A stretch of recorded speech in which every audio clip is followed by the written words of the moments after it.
loop hier deur Blignout, kon hom gerus dophou in hierdie kragmeting. Luan Wepener. Burger. Wepener. Dis kant toe kom, die vleuel wat hier rond staan en hang.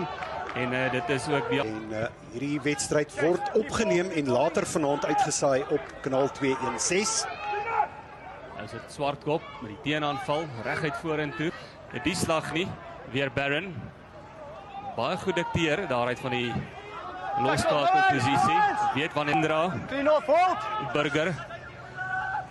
Verslaan aangee. Luan Wepener.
Go for it!